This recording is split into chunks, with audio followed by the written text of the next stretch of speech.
Peace, love, knowledge, freedom, and welcome to another exciting episode of the Justine Podcast. Today, we're going to be talking about breakups. I know y'all seen from the title, it's breakups, but specifically post relationship analysis, right? So, how this came about? Look, let me tell you how this came about, right? Um, y'all know I'm a day trader, investor, whatever the case may be. So after every trade, every investment, every move that I make, I do what's called post trade analysis, right? So I break down, okay, what went right, what went wrong, you know what I'm saying? Like what I needed to do better, what I needed to tighten up, other things that, have factors that play into it, right? So I was having a conversation with one of my homies and shit.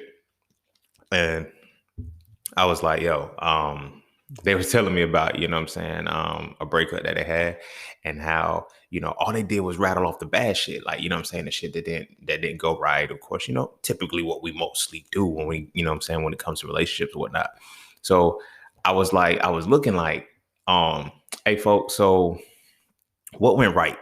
You know what I'm saying? That's another tangent, but that's a question I always ask people when they come with me with issues and shit. I'm like, so what's right? You feel me? Like I don't say I never, but I try to get out of the habit of when somebody comes to me and then they say I'm not feeling good, I'm like, yo, what's right? Rather than saying what's wrong, because I don't want you to reiterate your problem. You feel what I'm saying? I want you to see where your solution is. So anyway, so I was like, so what went right? Motherfucker was like, I don't know. I said, really sit and think about what went right, right? And so when the motherfucker said, I don't know, so I was like, bruh, I was like, yo, you need a post-trade analysis for your relationship. And then I thought about it. I was like, damn, how many of us, like when we actually go through a breakup, like when we go through something that's a lot harder for us in life than we care to give it credence, do we actually have that post-relationship analysis where we break down the good, we break down the bad, we see the things that ultimately can't manifest it out of the relationship. You feel what I'm saying? And that's something that I don't think we often take into consideration too much because for whatever the case may be, we look at it from a perspective of I don't know. It's just it's me. It happened to me. Like this is a problem. Something happened to me. Something went wrong. Um, shit like that. So it's like, at what point do we decide, okay, let me look at the full gamut of everything that happened in this relationship, right? Was this relationship good? Was this relationship bad? Did I learn from this? You know what I'm saying? Because sometimes we get so wrapped up in the bad relationships and the fucked up relationships, with the fuck boys and the bum bitches and shit, that we don't take the time to even analyze the good ones. You feel me? So as long as we dwell on the bad ones, what's going to happen is that's all we're going to be calibrated towards, because that's what we're telling universe, Allah, God, Jehovah, Krishna, Buddha, Jesus, whatever it is that we acknowledge. We're telling that this is what we're looking for.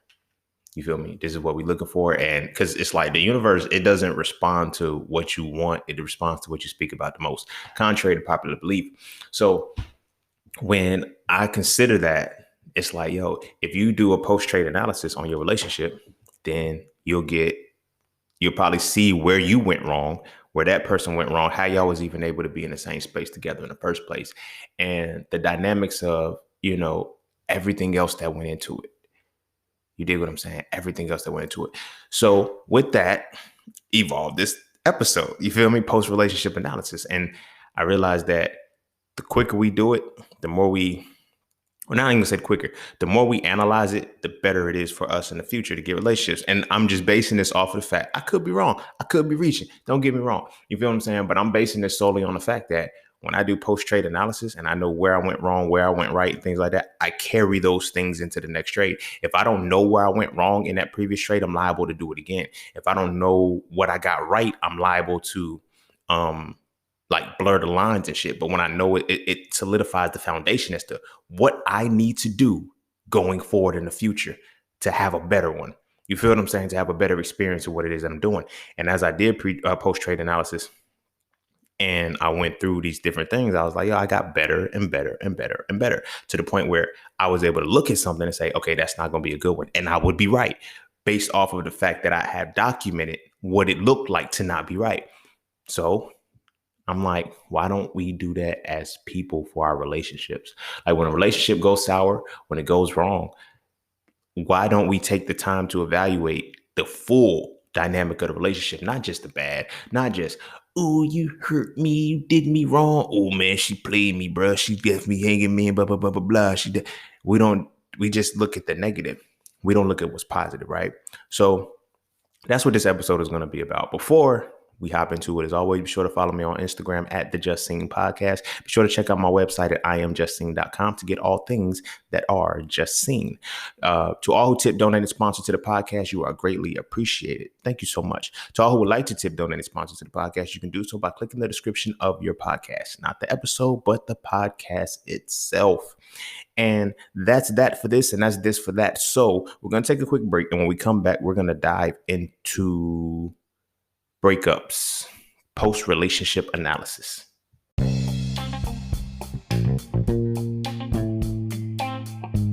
Oh yeah, and don't forget to visit iamjustseen.com. There you can get all things Just Seen. You want to add the Soul series to your library? Visit iamjustseen.com. You want to learn how to master the market for serious trading and investing? Visit iamjustseen.com. You want to get your hands on some exclusive merch like tees, hoodies, coffee mugs, hats, bags? Visit iamjustseen.com. Are you thinking about transitioning into the plant-based lifestyle? Visit iamjustseen.com. You ever want to just chat with Seen about anything from simple advice to mentorship? Visit iamjustseen.com. Anything and everything that is me, you can find at iamjustseen.com. So just take a quick peek into my world and see why being just seen is nothing less but always more. Because you never really know what you need until you see it. You will never see it unless you visit iamjustseen.com. All right, welcome back. And without further ado, let's dive straight into breakups, post-relationship analysis. I feel like, personally, I feel like every relationship, every circumstance needs it. You feel what I'm saying? Whether it's divorce, whether it's a regular relationship, friendships, familial structures, like all of that, you need that post-relationship analysis because it helps you. I don't know. I feel like it helps lead to forgiveness. And this is not something that, you feel me, I'm just speculating on. I know it seems like, oh, you just talked about this, so how you already do it? You feel me? I had never put a name to it. You feel what I'm saying? This is something that I always done as far as relationships being over. It's like, yo, like I ran through the gamut of, yo, I need to figure out what happened. You feel what I'm saying? Because I remember I was like 21. It was after my first heartbreak. So I'm talking to Shorty and shit. And, you know, a new Shorty and shit. You feel me? And I'm like, yeah, man. Cause you know how, we do when we in our lower state, you feel me? Blame everybody else but ourselves. And Shorty was like, yo, so I was like, yo, Shorty played me. She did me dirty. You know what I'm saying? She was doing all this other crazy stuff. And it was like, well, what was your contribution to the relationship? Oh, I was good. It was never anything wrong with me. It was never any. Now, in this particular relationship, right? I'm gonna keep it 100 with you. In this particular relationship, I didn't do anything wrong. Like, this is one of the first ones. You feel me? Well, it's really all my relationships were pretty good. I never did anything wrong except when I was 15 and I cheated. But I was 15. Like, it didn't count, I think. But you feel me? It was more so in that dynamic, when she asked me like, yo, so what about your contribution to the relationship? And then I thought about it. I was like, I poured into this person. I thought about all the good stuff I did. Then I thought about some of the dumb shit I did. You know what I'm saying? Like the time I lied about hugging a girl. And then, you feel me? And then the time I didn't want to meet her parents. Now, all of that shit was valid because it was like she got mad because I didn't want to meet her parents when we was only together for like a month and a half. I said, I don't want to meet the motherfuckers. I'm not ready. You can't get mad at me for that. You feel what I'm saying? She went to Facebook and went ham on me. You feel me? So I'm like, and it was like, yo, you done pissed her off. I don't care. I'm not about to compromise myself and put myself in an awkward situation and put myself in something that I'm not ready for yet. The fuck? Like, you want me to meet your parents right now? Because you already envisioned a life for whatever, you know what I'm saying? Because whatever it was. But, you know what I'm saying? It played itself out that way. But the reason why I'm going back into that and tying this into post-relationship analysis, because in finding my contribution and having Shorty ask me that question, like, what was your contribution? It opened up my mind to a bigger dynamic over the years as I was breaking down and healing from that relationship, because I was like, damn, what did I contribute? And a lot of times people get into situations where they say things like, oh, I loved hard, I was a big person, he took me for granted, she took me for granted, blah blah blah. Did you let him? That's a question you got to ask yourself. Did you let them? Because your post relationship analysis is it's supposed to reveal your part. And I'm tying this back into trading real quick, but when I started doing post trade analysis, when I learned how to do it, I was taught that you have to do it unbiased.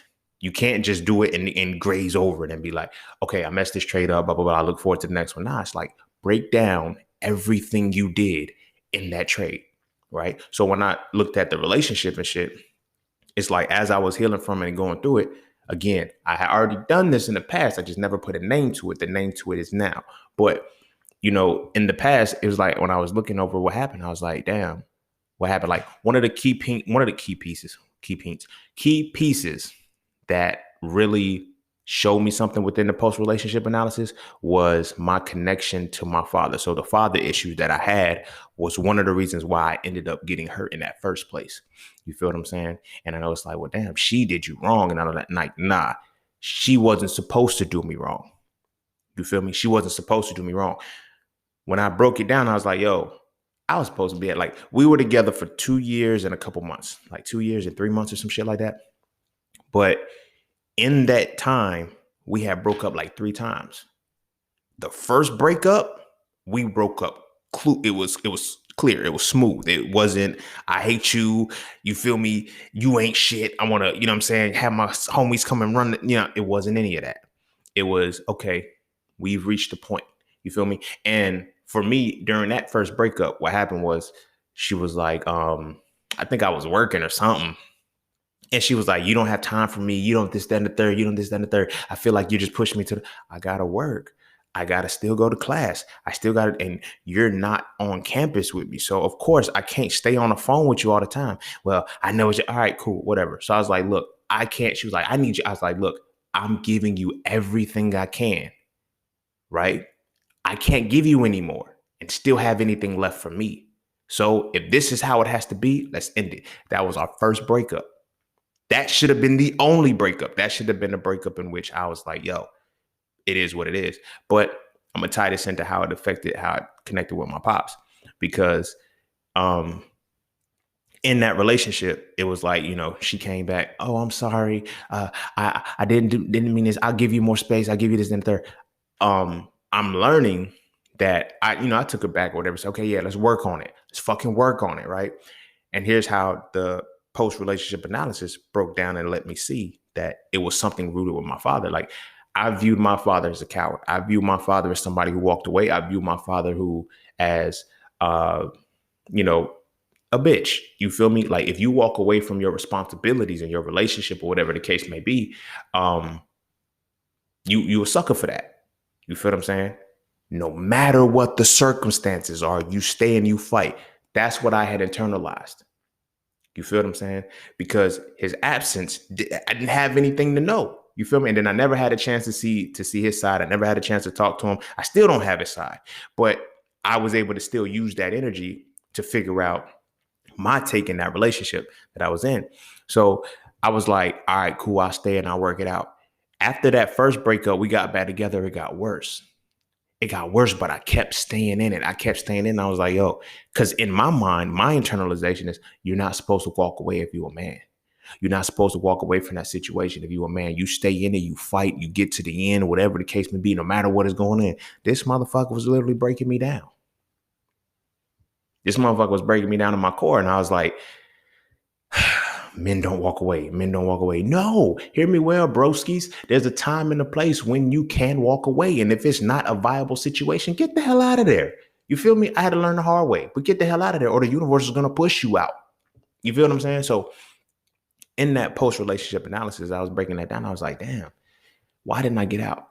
Because I had to sit with it. I was like, yo, I stayed in that situation because I didn't want to be viewed as less of a man because she would run those guilt trips on me.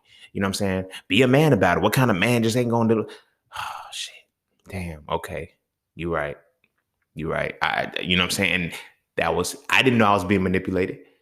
I didn't know that was some toxic shit. I didn't know none of that. Like, you feel me? Because this was like literally my first serious relationship. Like, I had my relationships in high school and middle school and all that shit, but it was like the first serious one where I could say, you feel me, like I thought about marriage and kids and all of that other goofy shit. It ain't goofy, but with that person, it would have been goofy. But you feel me? I thought about all of those things.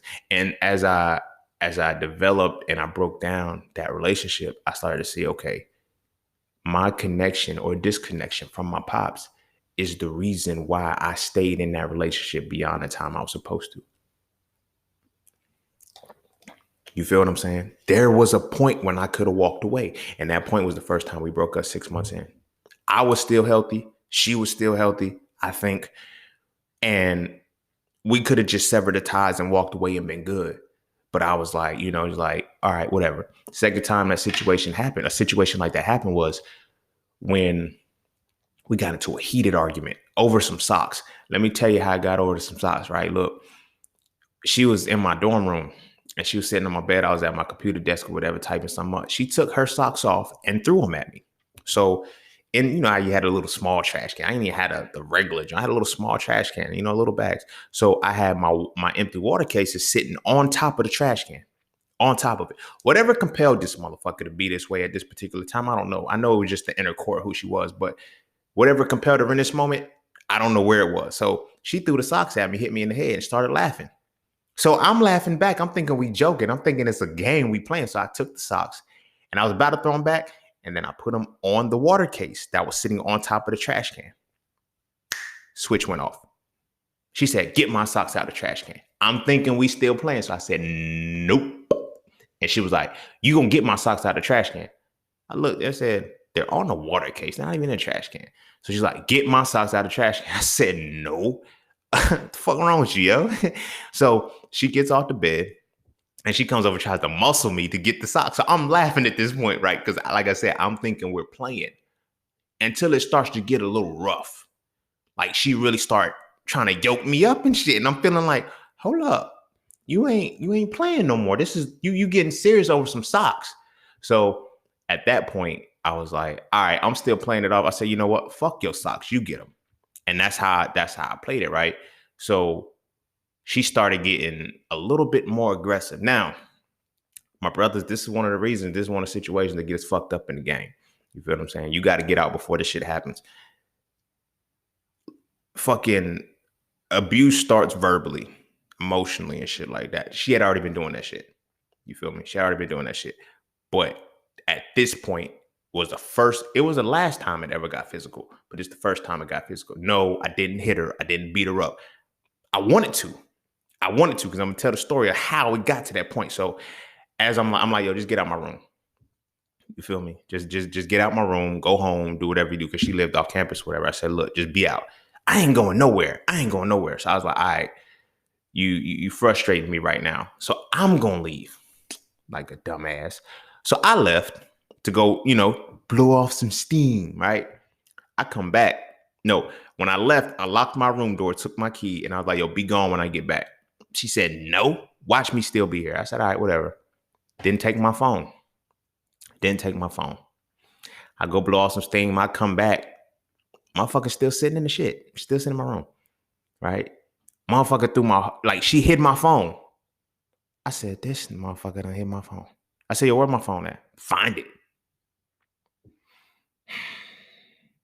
All right, man. Yo, just get the fuck out. Like for real, because now you frustrate me. So I grabbed her. So because I locked my door and I had my key on me. So I grabbed her. I had to throw her out of the room. Like I had to carry her out of the room, pick her up, carry her out of the room. And then that's how I had to get her out of my room. Lock the door first, then carry her out. That's some toxic shit I should not have had to do. You feel what I'm saying? So I'm getting her out of my room. The doors, closed and everything like that. So we in the little suite area, in the common area of the suite. And she start slapping me. And I'm like, hey, yo, chill out, yo. Like, what are you doing? Like, calm down. You know what I'm saying? She's telling me, and she tells me, these are her words, and I'll never forget them. She says, if you feel like hitting me, then hit me. I said, you trying to send me to jail. You trying to set me up. I see what it is that you're doing. So again, she's still roughhousing. She's still slapping me and shit like that. So I pick her up and then I slammed her on the, not hard or anything like that. Fuck it. A slam is a slam because y'all going to take it how y'all going to take it anyway. So I slammed her on the couch like, yo, calm down. She caught back and she kicked me in my chest. When I say she mule kicked the fuck out of me, or that shit hurt. Like, you feel what I'm saying? But luckily I had, I've been in the gym and shit. So my chest was built for the kick. Like when she kicked me. So it ain't knocked the wind out of me, no shit like that. But the motherfucker hurt. And when she did that, when she kicked me, that's when I knew I had to get out of that relationship. Because I wanted to beat the fuck out of her so bad. And I was like, I said, you know what? I need you to get the fuck out because you're trying to provoke me to do something that I do not do, that I will not do, and I'm not going to do. Right. So I left again because, she stayed in a little common area and shit. And I left and I said, if I don't get out of here, I'm gonna knock this motherfucker out. And it's not because I wanted to. It's like, yo, she was literally trying to make me do it. She was slapping me. She kicked me and she was doing crazy shit. And I was like, all right. If I stay here, it's not going to be pretty. It's not going to be pretty. So I leave. She finally leave or whatever the case may be. And like I said, when I knew this shit started getting crazy, like she left her car door unlocked and she was a teacher or whatever the case may be. And it happened to be raining that night. I'm petty. I don't give a fuck. So I go to her car. She left her car unlocked. I took her teaching bag with all her graded papers and all of that shit. And I set it outside of the car in the rain. To the kids that may have had they test or whatever the case may be fucked up, my bad. My bad. Y'all was collateral damage in a war that y'all had nothing to do with. So when after I do that, I'm finally walking back to my room. I had to get on Facebook like, yo, somebody called my motherfucking phone. This goofy motherfucker done hid the shit, right? Everybody's laughing at it. And I'm like, yo, this shit's not funny. And it wasn't funny. It was very problematic. You feel what I'm saying? It was very problematic. It was toxic as fuck. You feel me? But I stayed in it because no matter what, a man doesn't walk away. I never knew that, bruh, it's a time when you can walk away as a man. Everybody was guilting me for wanting to leave her alone. They were like, nah, man, relationships are hard. Relationships shouldn't be that hard. Relationships shouldn't be that difficult. They shouldn't be disrespectful like that. We should not get to a point where we are like that. So we had our talk. I said, look, last night, you feel me? You put your hands on me. And I said, I don't know what my face said or how I actually looked at the shit. Cause I'm on the inside looking out. But the way that I looked at her, she knew I was free. I was like, look, last night, it won't happen again. I'm not telling you that you shouldn't do this to me. I'm not telling you that, I'm telling you, you will never do that to me again. You will never put your hands on me again. You will never, ever hit me again. Oh, I'm sorry. I was just, I don't care what you were. You will not hit me again. Do you hear me? She was like, yeah, she never put her hands on me again. She cheated, but she ain't never put her hands on me again. You feel me?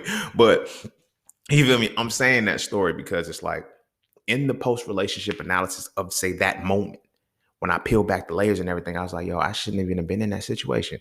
If I would have actually stuck to the breakup, then I would have left that situation alone. Because one of these things is we get this, the happy wife, happy life complex and shit like that. A lot of times we hold that in as men. It's like, no matter what, I got to fix the problem. Some problems ain't yours to fix. You feel me? Going deeper into the post-relationship analysis, I took on a lot of the burdens that she was bringing in from a previous relationship I knew nothing about. I was a rebound. You feel me? I was a rebound. You know what I mean? I was a rebound like a motherfucker. And I didn't know it. Because you feel me? Motherfuckers that's on a rebound, motherfuckers that's really trying to avoid their healing and just put Band-Aids on it, they don't come off like something's wrong with them. You feel me? You just be dealing with them and vibing and shit. And you be like, okay, I can fuck with this person. They hiding the shit that they really emotionally broken, damaged, and all of this other goofy shit. And you just fucking with them. So by the time I figured this shit out, we was already deep, close to being in. I'm like, but again, I don't know much about relationships at this point. For me, it was always like I was so new to the serious relationship world because this was like my real first one where it was like beyond I like you, you like me. Let's go to the movies. Let's hang out. Let's stay on our best behavior. Now, we were actually talking about living together. We was talking about babies and marriage and shit like that. It was a deeper relationship. Before it was just, you going to forget me when you go to high school? You going to forget me when you go to college? Likely. Likely. So let's go ahead and have fun. We gonna have her right now because it's gonna be gone soon. You feel me?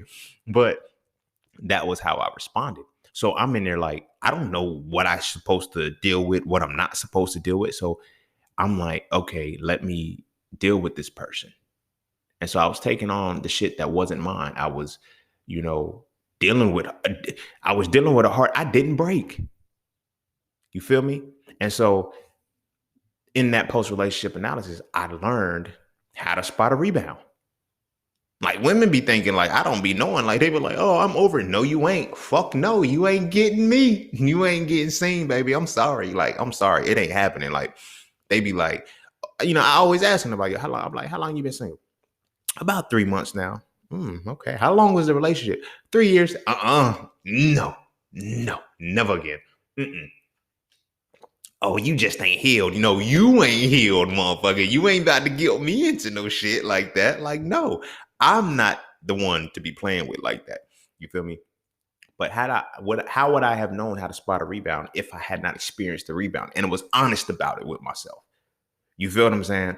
Like I had to take that accountability. I knew she was hurt. I knew because when she would talk about her ex and shit, like, but again, let me tie this back into some of the cultural shit that we taught as men, right? Your man ain't me.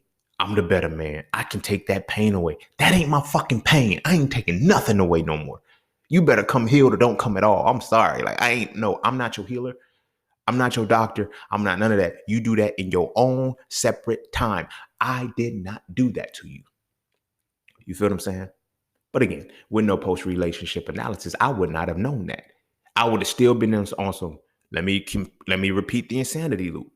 You feel me? And now she's using my energy. She's using my care for her to elevate herself to the where, bam, you heal her. And then now you realize that y'all weren't supposed to be in a relationship anyway.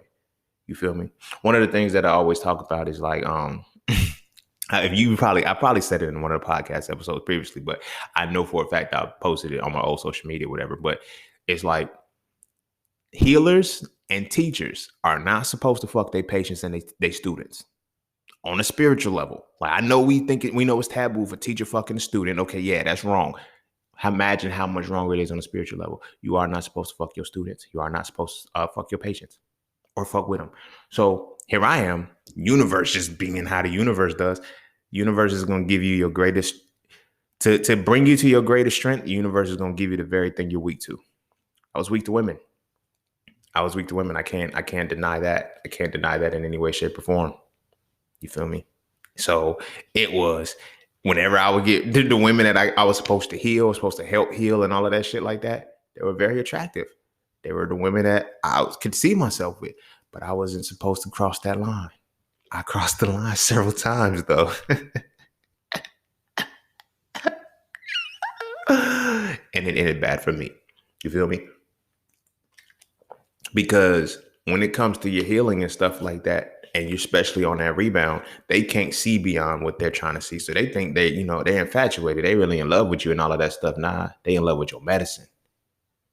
They in love with your medicine. They in love with how you make them feel. You feel me? That's why I developed this quote and shit and circulated social media for. I should have fucking watermarked my shit the day that I made it, but you feel me? It done repackaged so many times because motherfuckers steal because they ain't creative for real. You feel me? They ain't real creatives. They duplicators, not originators. But anyway, the quote that I made was, and then you realize that they never loved you. They love that you loved them. That's something that came out of post-relationship analysis. You feel what I'm saying? Because I was sitting there, I was like, she told me she loved me, but I was trying to kind of like, yo, if you really love somebody, how can you hurt them that bad? Because I was in my mind, I'm like, I wasn't gonna hurt her like that. I could have. I had it thrown at me. I couldn't. And if I would have cheated on her, nobody would have been mad at me. You feel me? Like, yeah, niggas would have been like, yo, you cheated, that's foul. But it's like, yo, you don't fuck down, you fuck up. It's like, yo, I could see, like, it's not like, you know what I'm saying? It would have been whole leveled up upgrades to these women. And they were peaceful. They had sanity. Just being around them made me feel good. Being around her gave me anxiety, gave me depression. Oh shit, I didn't know anything about. You feel me? Because when I grew up, I didn't know, as men, we're not conditioned to deal with our feelings. You feel what I'm saying? Anxiety, depression. What? Who has that? What is that? Nah, man, I'm good. I'm good. I wasn't good. She was bringing that shit out of me. You dig what I'm saying? Like she was bringing all of that out of me. And what it was doing to me was it was showing me that, seeds being planted. Like, okay, now you know what you're not supposed to be feeling. What things, you know what I'm saying, a relationship ain't supposed to have. You feel me? But again, you programmed early on, like relationships are supposed to be hard. You got to go through some stuff and you got to make it through. No more. No more. That is struggle love. That is painful love. That is not a love that I want to be a part of anymore. That is not like, and from that moment, I realized I don't want to fall in love ever again. I want to rise in the shit because to fall is to descend. And I've seen what could happen when you descend. Maybe. What happens if I go the other way? What happens if I go up?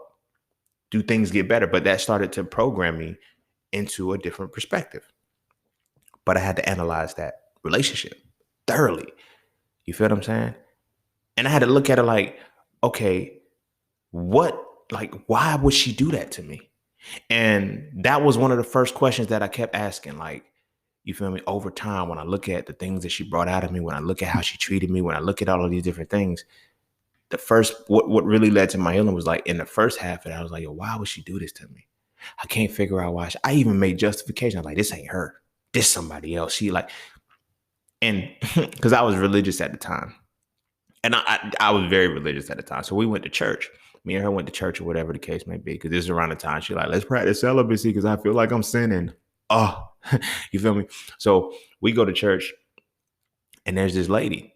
You feel me? So I told this story before in a different context where this lady tried to, give me a hug and shit. And I stiff armed her in the chest like, nah, don't touch me. Don't hug me. I don't, you know what I'm saying? Because I was always attuned to energy. But this particular lady, you feel me? The same, like that's the church that we went to. And that was where that experience happened where I pushed and shit like, yo, back up. My bad.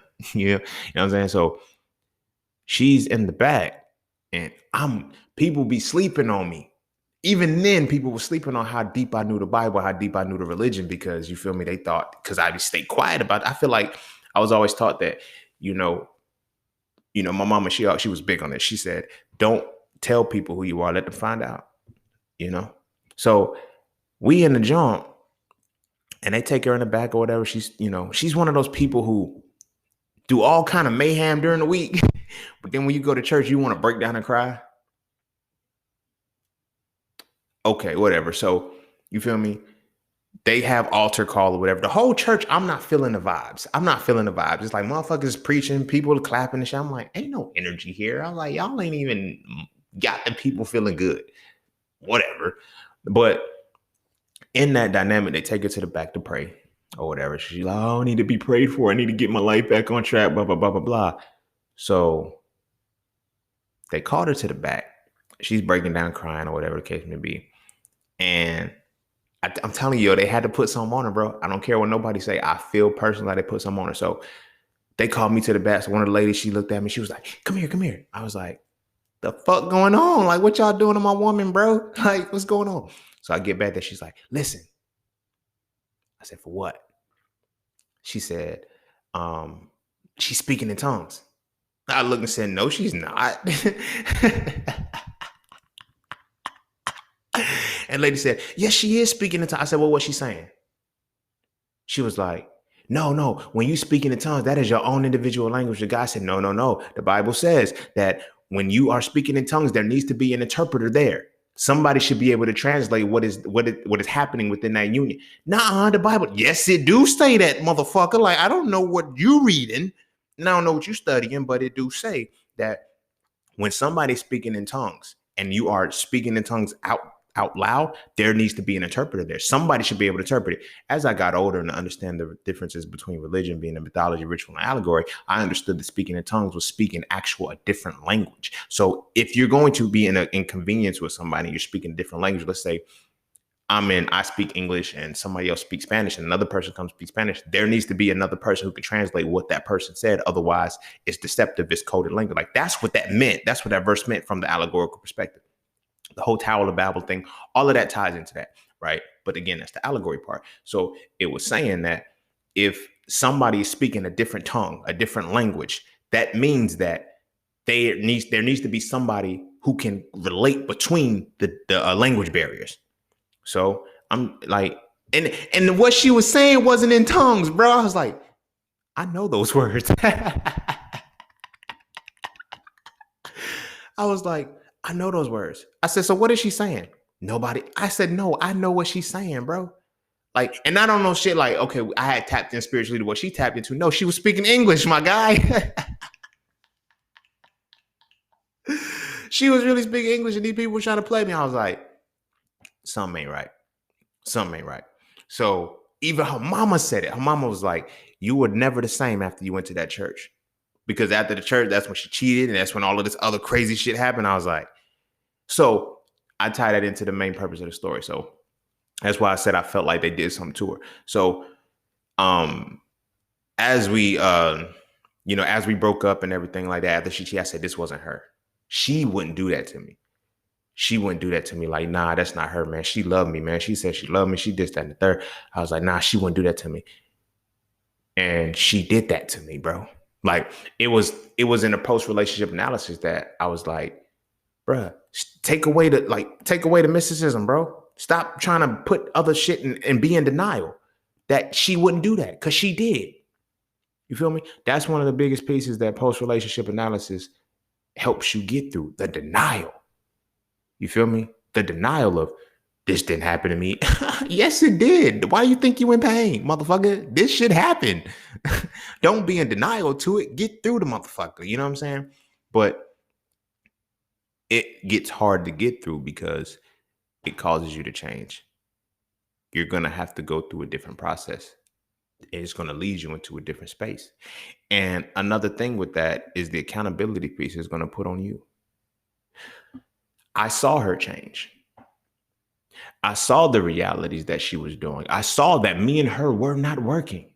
Even my homies would say, because little 40 and the slips would happen. I'm like, I'd be seeing a bad chick in the cafe shop. I was like, yo, if I ever get single again, I'm smashing her. And like my homies was like, yo, you started saying that a lot, bro. Like a lot. And it was like, okay. And then when I looked at some of the women that I could have like upgraded to, it was like, dog. I should have cheated. Like I get now, you feel me? As I'm older now, I get Keisha Cole. I ain't even mad at you, Keisha. I used to think that was a stupid ass song. I used to be like, man, what the fuck you mean? You should have cheated. Didn't cheat, motherfucker. Like, what the hell? Like, I don't what you want. Like, I get why she says I should have cheated. You feel me? Like, nigga, you wasn't even holding your torch. You wasn't even holding your weight in this relationship. You wasn't even doing what you're supposed to do. I was making this team. I was the alpha. I was the one. I was holding this together. And you cheated. No, it should have been me. It should have been me that had the privilege to do that. You feel me? But it was post-relationship analysis that needed to happen to tie that. And like in that relationship, one of the final pieces, and it's the last part of the story I'm gonna tell before I get deep into the meat of what this podcast was gonna be, because this is really what it's gonna be. What really changed my perspective and really put me into the light of, because I could see things deeper. It's just, I don't know, universe gives me the gift. You feel me? I got the, it's funny. My name is Racine, and Ray means light. Seen means to see the light, light seer. Ra also, I ain't gonna get into that. Y'all already know what it means. But so in that, I was able to see things deeper, because when she told me who she cheated on me with, when she told me the type of guy he was everything I was before I got with her. And I don't mean in the sense of good quality or no shit like that. Like, nah, I wasn't shit. I was in shit when me and her got together. In the sense, like I had a good human nature, but I mean on the core, like I was a hood nigga. You feel what I'm saying? I was in that rough, rugged space. I had started to transform and change and mature as I got older through college. Like when me and her got together, I was a freshman. When we broke up, I was a junior going into my senior year. You dig what I'm saying? Like, of course I was going to transform. Of course I was going to evolve. And what really put the icing on the cake was, first, as she described it, dude, I said, that's how I used to be. You cheated on me with a dude that was who I used to be. Okay. Okay. Still trying to wrap my mind around it. So one day we at our house, you know, cycling through the breakup and shit or whatever. Um, and I was like, I just gotta know for me, like, why did you do it? Like, what happened? And she looked at me and said, deep down, I just wanted hood love. So one part of me was like, you never even been to the hood. This is the same motherfucker who almost got us shot at over $2. You feel what I'm saying? When a motherfucker shot in the air because he was like, yo, let me get $2 and shit. And she was like, yo, just give him $2. No, man, we ain't a lick, bro. He about to rob us. Like, you don't know the streets. You don't know this game. Like, I know what he about to do. You feel me? Then you motherfucker want to be scared and don't want to leave the restaurant because you don't, like, no, you shouldn't have been running your mouth. You feel me? You don't know how to maneuver in the streets. But she tells me, I just want a hood love.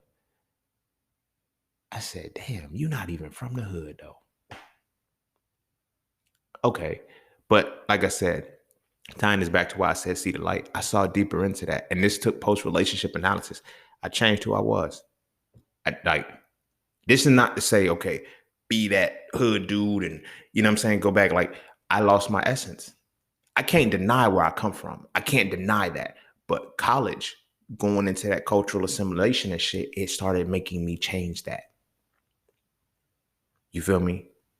It started making me change that. Tying this back into Soul Real conversations from last week about integrity, about the part about pride and integrity, that fine line. Where is it? Because I was giving up my integrity to swallow my pride.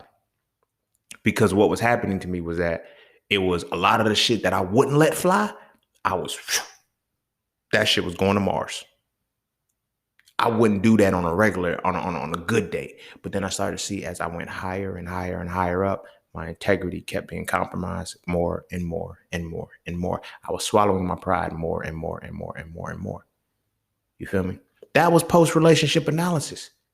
Like, that taught me a grander scale about life and living, not just the relationship. Post-relationship analysis is going to get you deeper into you. You feel me? It's not necessarily just gonna say, okay, this relationship went bad. No, what about you was affected in that relationship? What about you was tied to that relationship? What about you it needs to be changed so you can prevent that relationship again? I keep hearing women keep saying, why can't I get it right? I keep running into fuck boys. It's you.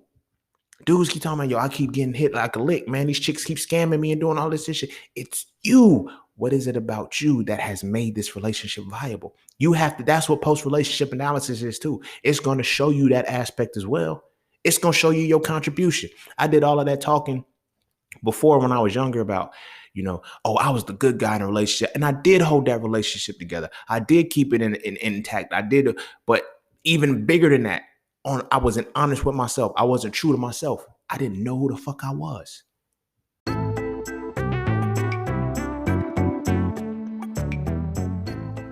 All right. Look. The markets are not a difficult place to understand. All right. You just have to know what you're looking at. And there's 5 things that you need to see before you can make any market entry. First, you need a pocket so you can know which direction the market is going. Second, you need a pullback so you can get the better price. Third, you need a battlefield so you can see when that market movement is slowing down. Fourth, you need the upper hand so you can see when the market reactivates. And last, you need a final push so you can see the exact moment when it's time to go with the direction you are already moving in. Okay? Of course, there's so much more that has to go into that, and it's not as cut and dry as that. But those are things that I teach in my Mastering the Market course. So if you would like to learn more, please visit IamJustSing.com and check out the Mastering the Market course today. Although it is directed and specialized for Forex, all of the skills, I crafted them to be transferable to any market that you're looking at. So again, visit IamJustSing.com and check out the Mastering the Market course today if you are truly looking to master the market.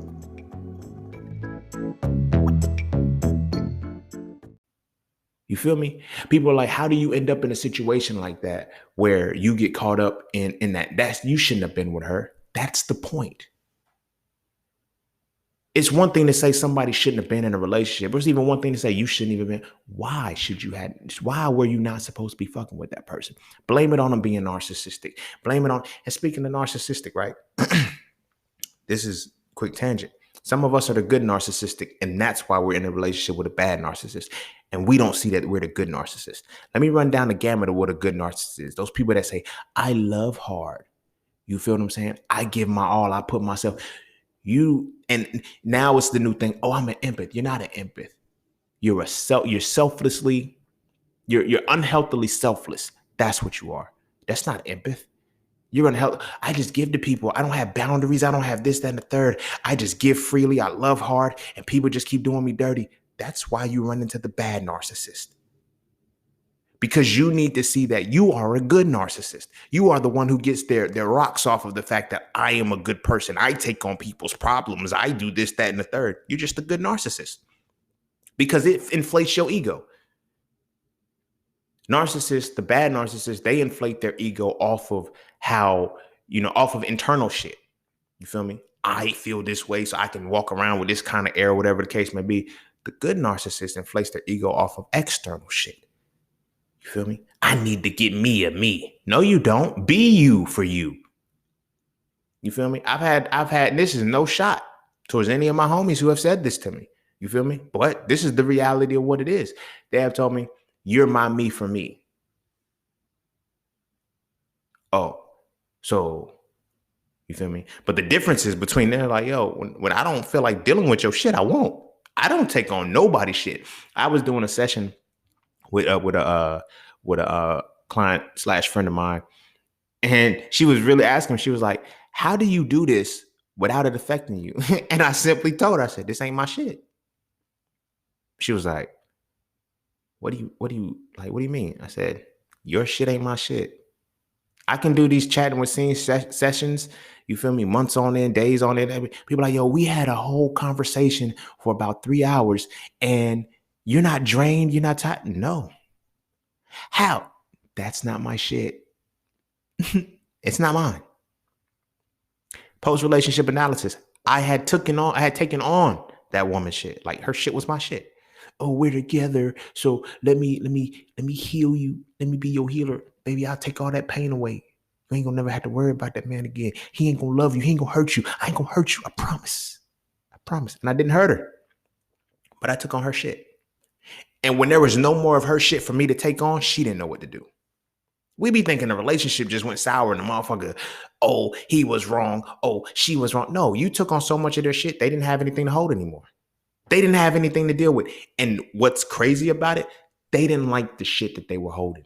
And when they gave it to you, they stopped liking you because you started holding their shit and you started to become what they were. You feel what I mean? Be careful with that shit. When you start taking on people's shit, you become that motherfucker. And they're giving their shit off to you. Here's mine. Here, take it, take it, take it. Thank you so much for taking it.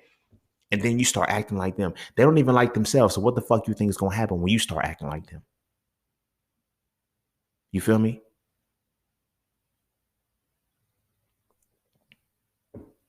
That was a moment of silence because it was like, yo, bro, like, sis, like, really, what's up? How are we really gonna address this? Post-relationship analysis. You're gonna have to go back and to see your contribution to the relationship. Don't see how this person in the relationship, like you guys related to relationship. Let's break it down etymologically. The root word for relation is relate. Ship is something that you travel on. We're traveling on something in which we relate. What do you relate on? Is it trauma? Is it euphoria? Is it sex? What is it? What is the thing that you're relating on? You feel what I'm saying? You know the phrase, how you get them is how you lose them. Just real shit. That very relationship in which I got cheated on in the end, how we started in the beginning was her saying, I don't know if I really want to be with you or not, or if I just want to have sex with you. She told me those very words before we even got together, before we started talking. When we exchanged numbers, she said, I don't know if I just want to have sex with you or if I want to be with you.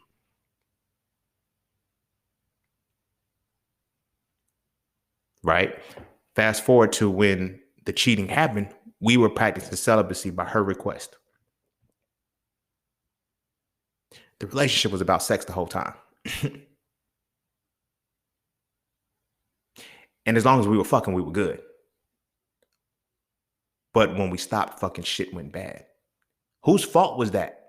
Not hers. It was mine for not seeing it. She told me who she was. She told me what this shit was going to be about, what it was supposed to be about. She literally told me she was not clear on whether or not she wanted to be with me in a relationship or whether she just wanted to have sex with me. And what my ass do? Oh, well, we'll see how things go. I was like, all right, well, shit. If you don't know which one you're gonna do, my perspective, I should have been on this type time. If you don't know which one you're gonna do, we're not gonna do both. We're not gonna do either, my bad. You feel what I'm saying? But I didn't do that. I tried to convince her, and show her like, oh, you're gonna see it. Like, I was trying to show her that there are good men out there. I was trying to she didn't want to see it. I was trying to show her that motherfuckers ain't gonna only see you for wanting sex or whatever the case may be. That's what her reality was already. I can't change that. I could not change that. You cannot change that. You need to understand that shit. When you look at the post-relationship analysis and break it down, how much of this shit was your contribution? Extending tolerance, lacking boundaries. Were you a good narcissist who got damaged by a bad narcissist? And now it's the narcissist's fault. Everybody looks at narcissism as a bad fucking thing. It's not. It's not always a bad thing. It has everything in the world, everything in nature, everything in reality has a dual nature to it. There's a good and there's a bad. Why don't we ever address this good narcissist? You feel what I'm saying? Because the good narcissists like to play the victim role. We don't want to talk about that shit. The good narcissist likes to play the victim role. I did this for this person. I did this for this person. And how I be noticing when motherfuckers is the good narcissist, when they be like, all the good I do for people and nobody does anything back. And then they'll also say, oh, I just be doing this out of the kindness of my heart. But you want something back, even if it's a thank you, even if it's appreciation. The purest form of giving is anonymous. That's the purest form of giving. But when you want it to be known, when is it going to be my turn? Oh, you the good narcissist. You the good narcissist. And that's why it's not your motherfucking turn. Yep. That's why it's not your turn. Because you're not doing it to be good. You're doing it to be rewarded. You feel what I'm saying? So you got to go back and look at your relationships and run that post-relationship analysis on that shit and see your part. You feel me? See your part. When I looked at how that relationship broke me, I let it break me. It didn't just it wasn't just most Def said it. I forgot. I think it's in mathematics. He said the reason why the straw breaks the camel's back is because it's on top of a million other straws. Like when we hear that phrase, like, yo, this is the straw that broke the camel's back. It ain't one straw, motherfucker. How many straws are already on top of this camel's back? You feel me? How much of the stuff that you allowed to accumulate because you extended your tolerance? Now, this is not on the other side. I'm gonna get back to my point, but it's not on the other side. Say, walk on eggshells and be scary of everything. Oh, red flag, red flag. Like, some of these flags ain't red. Some of these flags ain't red. Your connection to that experience is the red flag. You feel me? Your connection to that experience. Everybody doesn't have the same mentality. Therefore, everybody is not gonna, that their action does not necessarily mean the same thing is gonna happen. However, when the action keeps revolving, in addition to the mindset, you are attracted to that. You like that in your life. So now I'm gonna tie it back to the good narcissist and how women move. How women be like, I was your lover and your secretary. Why were you the secretary and not the co-business owner? Are you going to be responsible for that? I'm using metaphors, of course, but it's like, why were you? Oh, I helped you do this. I helped you, but why you ain't help yourself too in that situation? You feel what I'm saying? My brothers too. I had patience with her. I did this. I just seen this Kevin Samuel shit where Shorty was with this man for 10 years, had kids and everything, and she divorced him because now the man, you feel what I'm saying? He worked, you feel me? Paid all of the bills, Everything that y'all bitching about, everything the women bitching about, he did for this woman. And she divorced him because she quote unquote wasn't happy. And then after she divorced him, she started struggling. And it's like, you know, Kevin Samuels, he broke it down for her. Shorty was like, she said, he said, yo, you might not deserve a second chance. He said, I know a lot of women think that they deserve a second chance or love, whatever the case may be. He said, and some do. He said, but you did this to yourself. Real shit. She was like, oh, yeah. Oh, you did it to yourself, lady. You had a man who gave who raised he was in the life of the kids that you guys had together. You didn't have to work. You could stay home with the kids and do it, but you were unfulfilled. Whose fault was that? His? No, it was yours. And so now you divorced him. Now, I got to struggle. You chose the struggle. You chose that shit. And now you want somebody to take that away from you. So now when we look at that post-relationship analysis, how is she going to break that shit down? Is she going to realize, damn, I fucked up. I chose this struggle. I didn't have to. I get it. Sister's like, well, we don't know the dynamics. We don't know all of this shit. Blah, blah, blah, blah, blah. You know, what if he wasn't doing everything he was supposed to do? What if this and the third? Blah, blah, blah. If anything, she wasn't doing what she was supposed to do. If he's working, he's taking shout out to Uncle Bobby Womack. Always complaining about what she ain't got that her girlfriends got. And she want me to go out and get it for her, but I can't be in two places at one time. Either you want me home, either you want me in that space, all up under you all of the time, or you want me to secure the spot, right? Now, this comes into the post-relationship analysis part because that's when you realize you are unsatisfied. You feel me? You are somebody who cannot be like, that is an internal problem, and that has nothing to do with anybody outside of yourself. But if you're going to be on a post-relationship analysis side, which is, it's them. I can't find a man that can't handle me. I can't find a man that can do X, Y, and Z. Why do you need that? Why can't you do it for yourself? And my brothers, oh, y'all getting smoked too? Ain't no passes. You feel me? Ain't no passes. Y'all getting smoked too because when y'all be on some, oh, well, I just got to have a woman that's going, she got to be able to cook. She got to be able to clean. She got to be like, you set all these standards that you can't do for yourself. You feel what I'm saying? We be on some shit like, this water's tasty. We be on some shit like, well, we be like, okay, I'm going to cheat. I'm going to do all of these different things because I'm not fulfilled. It's not the woman that's not doing the job. You feel me? It's not the woman that's not doing the job. It's your ass not having a fulfillment requirement. You are unfulfilled. You are unsatisfied because you're chasing something that you don't have on the inside. You feel me? And you don't even know what you don't have on the inside. Because as soon as the relationship is over, you hop right back into another one. I'm good, bro. I'm good. I just, and what we try to do is fix that little itch, that one thing that was wrong, not realizing that it's an entire clock. If one gear stops working, they all stop working. You can't just change one gear. You feel what I mean? But we don't be trying to hear that shit. We want to say, oh, it was this one wrong piece. This is all that I like. So I'm going to tie it back into actual trading again. So it was like in learning how to trade before doing post-trade analysis, if I got one thing wrong, I would be like, okay, I just got to change this one thing. And that one thing I changed can still fuck up the rest of the shit because everything was a system. Your relationship, everything was a system. You and them and everything y'all bring together was a system. One of y'all brought the shit out of the other. You guys catalyze each other. It is a relationship. It is how you travel according to how you relate. It doesn't just get bad. It was already bad. You guys just painted it well. You feel what I'm saying? It started off bad. The little subtle shots and shit, the chuckles and the little subtle shit that they do. You feel me? I should have known, I never went to the club with my woman.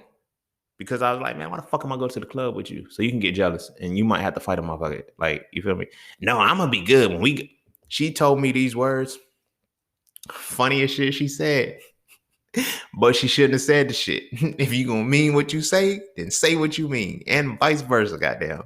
You feel me? So she says, oh, we single when we go to the club. Say no more. Say no more. I watch this motherfucker. Whenever I will, she'll go to the club, whatever, with her homegirls and shit. I watch her not come back to campus or whatever the case till like 3-4 o'clock in the morning. Right? We go to the club together one time. She's ready to leave at 12. We got in there at 11.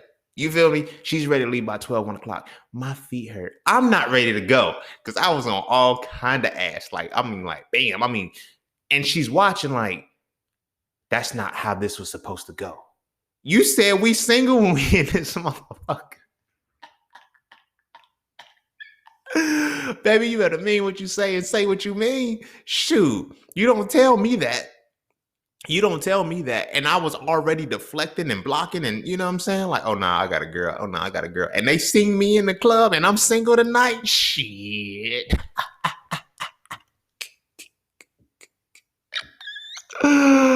But bring it back to post-relationship analysis. Those are some of the things in the relationship's dynamic that, you can't agree to it and then get mad at it. You feel me? You can't do that. You can't do that shit. You feel me? You agree to it, then you get upset with it. How? This is your doing. You asked for this, right? So I'm saying that because relationships, it's co-collaboration. You feel me? These dynamics have to work together. These are two things that you guys have to do together. What do you bring out of each other? You feel me? And some of y'all need to do I ain't gonna say y'all. Some of us, we need to do check-in. You got pre-analysis, you got post-analysis, but you need to do analysis in between. You feel me? Some of the analysis I was supposed to be doing between was like, okay, when we had that first breakup or when little sour shit happened, you feel me? Like little things would I'm like, yo, I should not be with you right now. But I'm still with you. Why? Because I'm on the premise of, yo, men gotta fight. Men gotta stay in a relationship. You can't just walk away. And it was honestly, it would have been little shit. It was little shit that I would have been walking away from it in the beginning. Little shit gets big. You give an inch, you take a mile.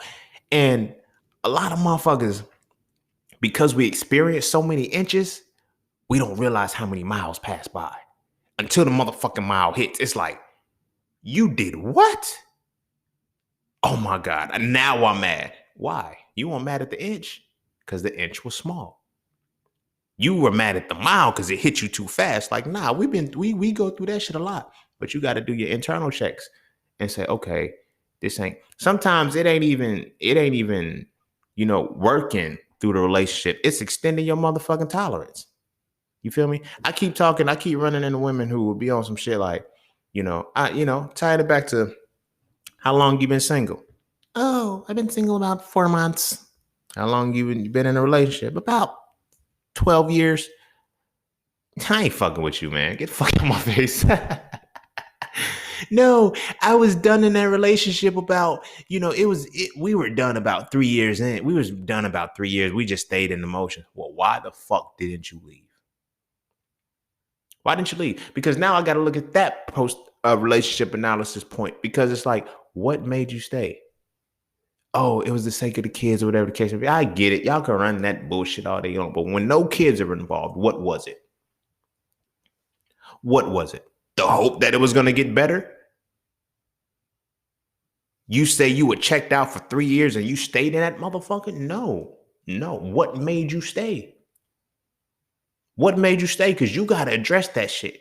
Because there at somewhere within you, there is something in you that would cause you, not even on just in a relationship perspective, stay in a situation you're not supposed to be in long. How would that affect us? How would that affect us? You feel me? I'm going to tie this back into trading and investing. Like a motherfucker who buys on the dips and the dip is going the wrong motherfucking way and they're not willing to take their loss and get out. So now I look at it from that perspective in a relationship. If you say, I'm going to stay in this relationship, I was done 3 years ago.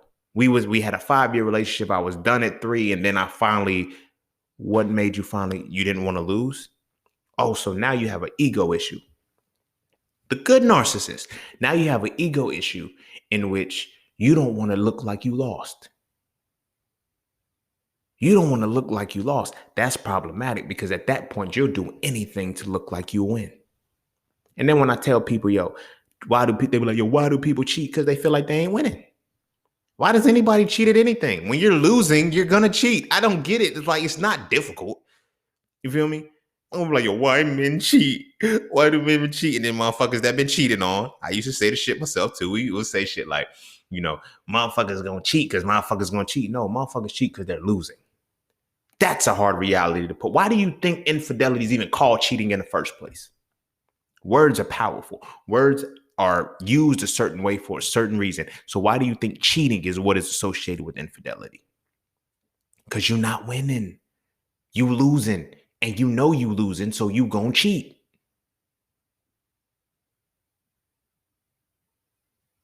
It takes it to a whole different level when you look at it from that perspective. When you cheat on somebody, you know that you're not winning with them. When somebody cheats on you, you internalize, yo, they're not winning with me. You feel what I'm saying? And you can't get mad. I used to get so mad at being cheated on.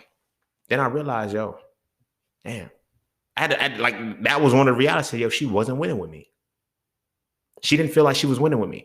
Now, on paper, because it was like, yo, I helped her graduate a year and a half early when she was about to, lose her scholarship, for our scholarship, get flunked out of school. I helped her graduate. I helped her heal emotionally. I helped her and she cheated. So it was like, damn, how can you still internalize that she wasn't winning with you? Because who she cheated with was the hood nigga, was who I used to be. I wasn't supposed to be doing any of that shit for her. She didn't want to grow. So it's a crazy conundrum and it's a mindfuck, but she didn't want to grow as a person. She wanted to stay wallowing in the space that she was in. So because she wanted to stay wallowing in that space that she was in, to grow was like she was losing. Because she can no longer fall back on her depression. She can no longer fall back on her anxiety. She can no longer fall back and blame herself on her failures or anything when she started to achieve shit. That's losing. That was losing in her eyes. Here I am. I'm the man who was pushing her. Okay, yeah, you can do anything you want to do and showing her like go above and beyond. But this guy was just satisfied with the fact that she was a college graduate because he dropped out. So it's like, I don't have to win anymore with him. My win, but it's like she was losing with me because of what standards I had set. This is the same person. I was like, yeah, we was talking about, she's like, I ain't really gonna start. I just didn't want you to show me up. So you really had no intention of being great. Okay. But then when I looked at that person, it's like, so then when I look back, when she's like, yo, I just wanted hood love. Yo, you think everybody in the hood just doesn't want to do anything with their life? You really believe that? Okay. So in her cheating, she was losing with me. And she felt that this is how she was going to win. Ultimately, she lost. But she won for herself. Cheaters win. Like that, they were like, yo, we be thinking like, yo, cheaters never win, winners never cheat, blah, blah, blah, blah, blah. That's a cool sentiment. That's a cool sentiment. But that cheater won in that moment. Fuck the bullshit. That cheater won in that moment. Cheaters really win when your goofy ass stay there. Trying to justify and validate why the fuck you still with them. That's not that person. I know they made a mistake. You don't mistakenly fall in some pussy, bro. Like, you don't mistakenly fall on a dick. It just doesn't happen. There's levels to the shit. There's arousal to the shit. There's certain spaces it doesn't just happen. You feel me? So when people are cheating, you have to look at that shit too. Put that shit in your post-relationship analysis. Why did I get cheated on? I know why I got cheated on. It's clear. Because I looked at the person that I didn't try to get, oh, he ain't got nothing on me. He ain't this, that, and the third. He was who I used to be. Who I used to be gave her a position to where she felt like she was good. She comes from an affluent 2-family home. I came from the hood. And she knew that. But she didn't know that I came from the hood to get out of the motherfucker. Not only did I just live, I lived in the hood. I wasn't from the hood. Like what I mean, my mentality was never to stay there. It was to maneuver through this shit, learn what I was supposed to learn and survive and shit, but it was never to stay there. And couldn't decipher between the two because she never experienced the shit. You feel me? Never experienced the shit. So in that analysis of breaking that shit down, I had to realize that you have to see what it is that led to that person doing whatever they did to you. She cheated on me because she wasn't winning.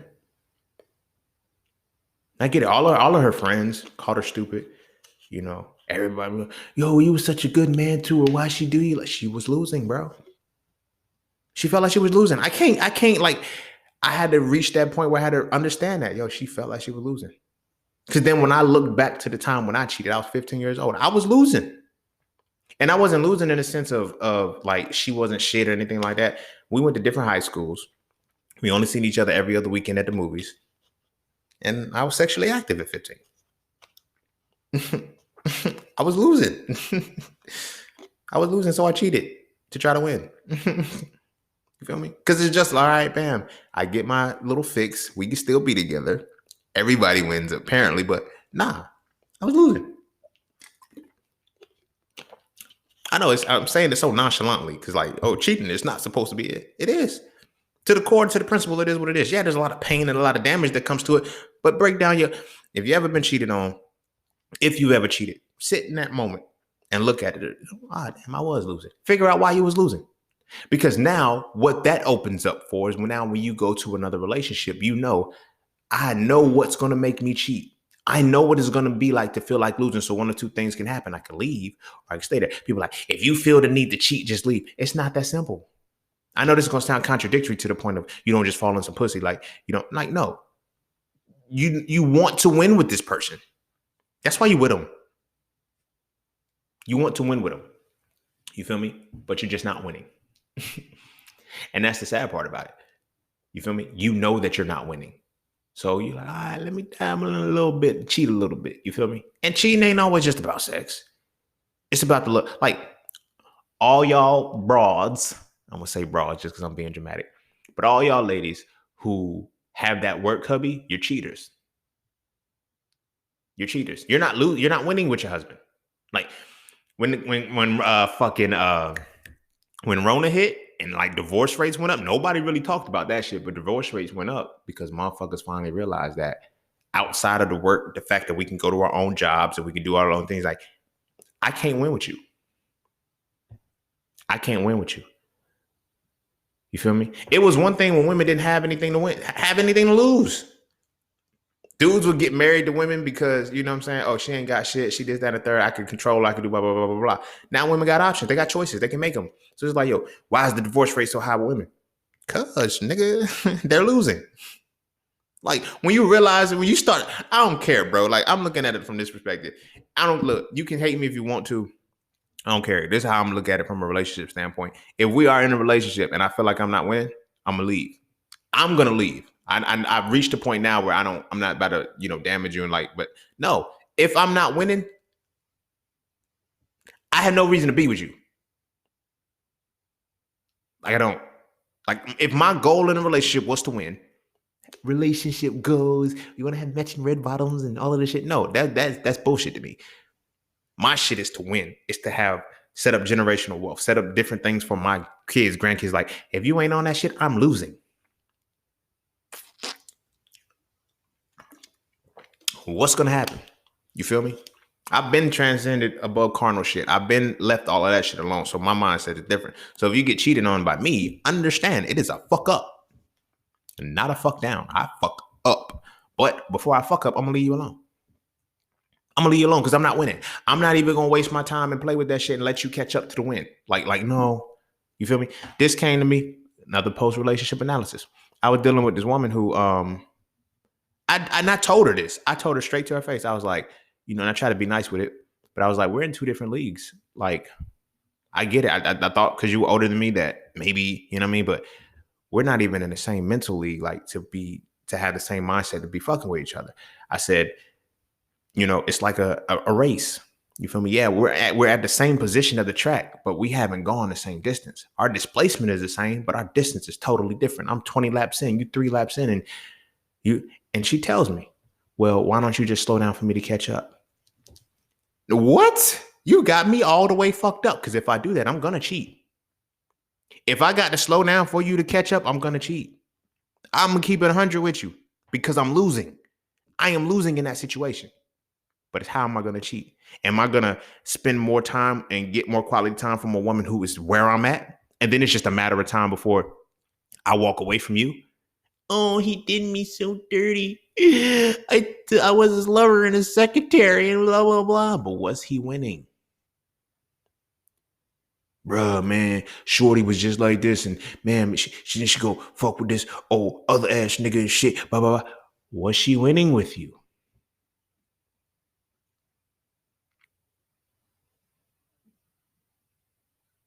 Cheaters ain't winning. Like that, that's why you cheat. You've seen Bloodsport. When the motherfucker was getting his ass whooped by Jean-Claude Van Damme, he threw dust in his eyes. He cheated. He said, I'm going to win. You feel me? When Caucasians couldn't keep up in sports anymore, they took steroids. They cheated. They could not win. When you realize you're not winning, you're going to do something to win. It's that simple. Cheating is not like a mystical thing. It's not like, oh, you have a fucked up character and blah, blah, blah. No, I'm losing. When you can start to peel back the layers and just get to the core of the shit, this motherfucker losing. When you cheat, you feel like you're losing. Now, it's on me during my post-relationship analysis to figure out why. I'm not about to get mad at you. Now, this is not to say internalize, oh, they cheated on me because I ain't shit. I ain't this, that, and the third. No, figure out why they couldn't win with you. Because you two may not be compatible together. You may not be teammates. And it may be the fact that you're not supposed to be teammates. You ever thought of that? We get so caught up in the cheating part. We get so caught up in the, oh, you hurt me, you're wrong. What if you two were never supposed to be teammates? And you sitting here trying to play the game and wonder why you can't win. You're not supposed to be playing the game. You're not even on the same motherfucking team. Why are you together? That was a question that was frequently asked to me when I was in that relationship that ended that broke my heart. You feel me? Everybody would ask me, why are you with her? Cause man, she made me feel good, and you feel me? I was a good narcissist in that situation. I ain't gonna lie. It was an ego boost to feel good, to be dependent on, not to be seen as dependable. I was dependent on. You feel me? I was dependent on so much so that she needed me.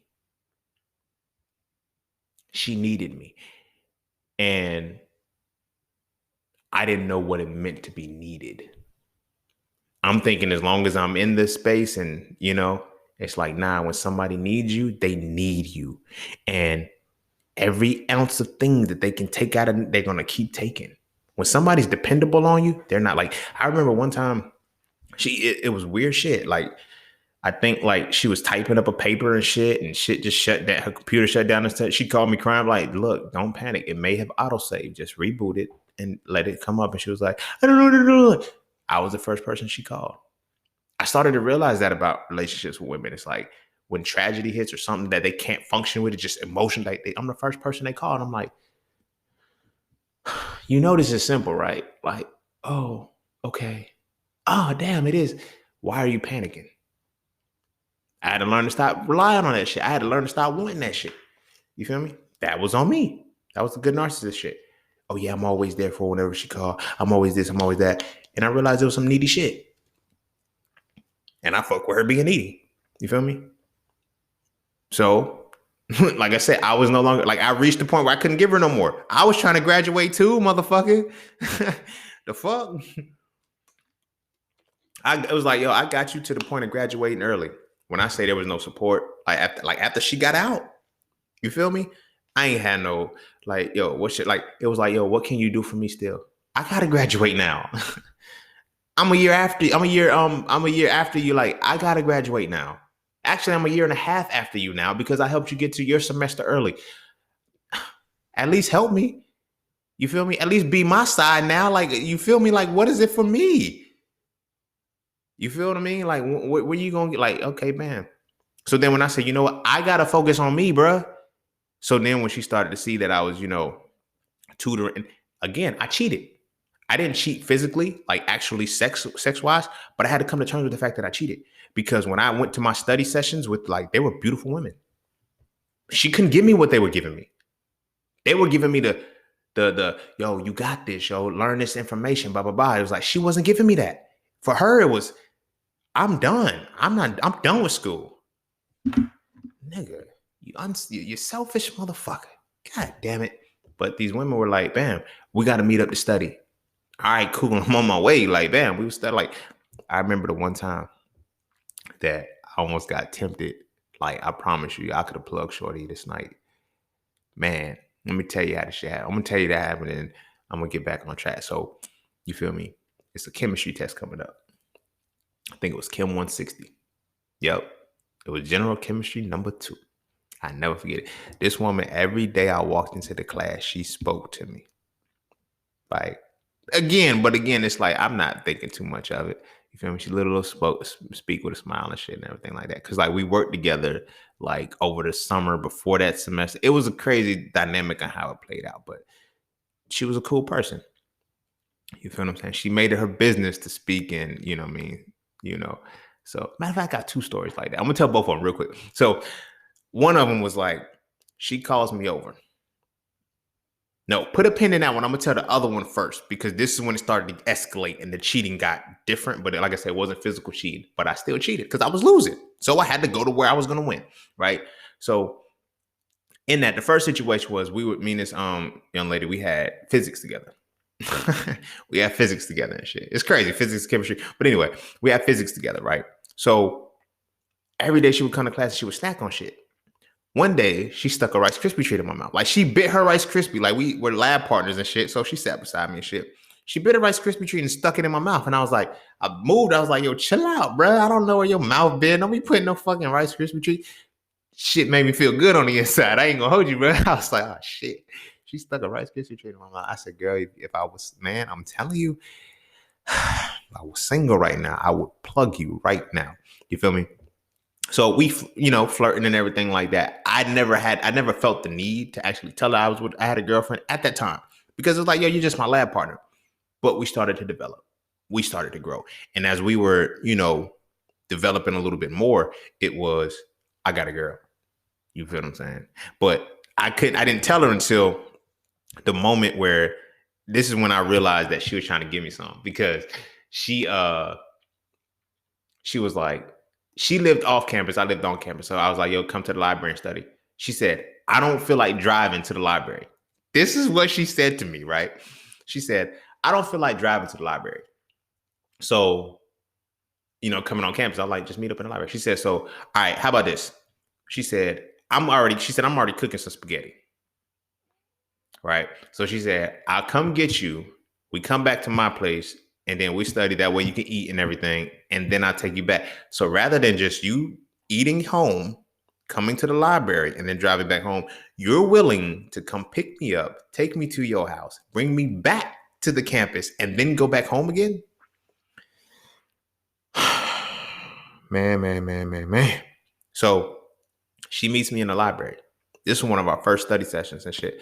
This motherfucker went home, took a shower, changed clothes, came back smelling like peaches and cream. And I said, oh, she is trying to get me. And she's who I want. She's what I want. Like, she aligns with what I want. So she became my study partner. We would always link up, study and everything. But that's what it was. But I cheated. My girl couldn't give me studying. She wasn't in the same major as me. She didn't even understand the shit that I was talking about. But this woman could. So that was the moment when I was cheating. From that perspective of, just the intimate interaction. So back into the one with the chemistry, right? This one was where it almost crossed the line. And it was like, yo, bro, I could have knocked her socks off because it's like, she would always be like, yo, we need to study for this chem test. Man, I don't need, like, all right, whatever, bro. Because I'm thinking she don't really know the shit, right? So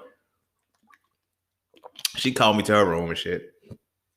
So I'm like, nah, we got to meet at the library or something, bro. Like, I'm telling you, like, I can't do this shit. Because every day I would come to class, she was like, hey, see? I was like, what's up, yo? You know what I'm saying? We became real cool and shit. So this particular day, She says, it's like 10 o'clock. I'm like, yo, when are we going to study, bro? Because like you said we were supposed to study. I'm like hitting her up at 7. She hit me up at 10 o'clock and said, all right, I'm ready now. Oh, shit. Spider senses is tingling. Let's say, she going to try to get me, bro. She going to try to get me. So I get over there and shit. I take my books and everything like that. She signed me up, go to her room. I get there. The aroma of a fresh shower, juices, berries, and all that shit is in there. Again, she's a single woman. I can't get mad at, what she's doing, And she had not known me long enough to know if I was in a relationship or not. So I didn't say shit at the time. You feel me? But I get there and, I walk in, I'm like, this shit clean in the motherfucker. Like she cleaned up, organized everything and shit. So the way she had it set up, I said, yo, let me sit all the way across by the little computer table. She was like, you can sit on my bed, right? Nah, no, I can't. I can't. Yo, it's guy code. I can't. If I sit on your bed, I can't do it. So we going over the chemistry and shit. This motherfucker know everything on a test. And like, I'm hyped because I'm like, yeah, that mean we ain't got to study it. I'm like, she was like, but nah, I want to make sure I drive it home and really know. She said, you can stay the night if you want. I said, nah, yo, you got this shit. Yo, we about to go. But at the end of the day, that ties back into the part of the cheating aspect that I was mentioning, because in that cheating aspect, I cheated. I can't lie. I didn't physically do it. I'm telling you, I could have plugged. Man. I should have plugged. Like, back to the key, I should have cheated, bro. Like, because it would have been a fuck up, not a fuck down. But, 2 women would have been damaged in that one, because it would have been, oh, you betrayed me because I didn't even know you didn't have a girl. And this one, like, you ain't shit. But it's like, I cheated because I wasn't winning with you. And I would have won with her. Now I'm not winning at all. You feel what I mean? But that's the dynamic and the capacity of what that post shit taught me.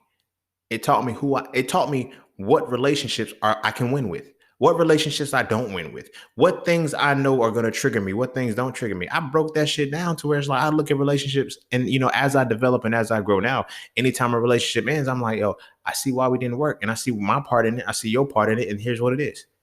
You feel what I'm saying? And if we know that about ourselves, we know that about the person that we involve ourselves with, and we know the full gamut of the dynamic of everything that's going on, we'll be good.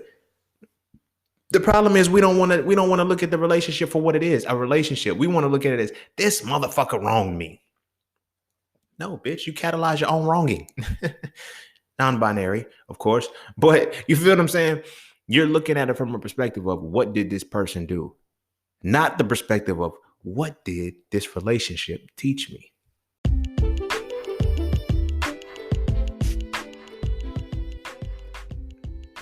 And don't forget to take a moment to go get your exclusive merchandise from Just Scenes merch. At Just Scenes, each piece is specifically crafted with positive imagery and symbolism. From the titles and designs to the descriptions, each style gives you something to feel great about. With everything from hoodies and tees to coffee mugs and tote bags, we have something for the entire family. So be sure to get yours today. Find us on Instagram at Just Scenes merch and get your merchandise right now.